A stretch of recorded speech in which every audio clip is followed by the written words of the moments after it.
25 வயது நூர் ஃபரா கர்த்தினியின் மரணத்திற்கான காரணம் இன்னும் உறுதிப்படுத்தப்படவில்லை. அவரது உடல் கண்டுபிடிக்கப்பட்ட போது நெஞ்சு மற்றும் முகம் ஆகியவை அழுகி இருந்ததால் மரணத்திற்கான காரணத்தை கண்டறிய முடியவில்லை.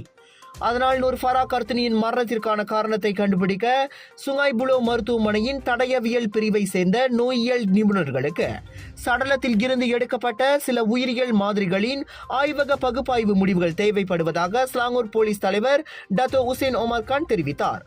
பகுப்பாய்வு முடிவு கிடைத்தவுடன் நூர் ஃபரா கர்த்தினியின் மரணத்திற்கான காரணம் தெரிய வரும் என எதிர்பார்க்கப்படுகிறது. இதனிடையே அப்பெண்ணின் கொலை தொடர்பான விசாரணைக்காக அவரது காதலனும் சந்தேக நபருமான ஆடவனின் டொயோட்டா கார் ஒன்று பறிமுதல் செய்யப்பட்டுள்ளதையும் ஒமர் கான் உறுதிப்படுத்தியுள்ளார். இம்மாதம் 10ஆம் தேதி காணாமல் போன 25 வயது நூர் ஃபரா கர்த்தினியின் உடல் கடந்த திங்கட்கிழமை புலு ஸ்லாங்கோர் கம்போங் ஸ்ரீ கலேடாங் செம்பனை தோட்டத்தில் கண்டுபிடிக்கப்பட்டது. அதனைத் தொடர்ந்து 26 வயது போலீஸ் அதிகாரி ஒருவர் கைது செய்யப்பட்டுள்ளது குறிப்பிடத்தக்கது.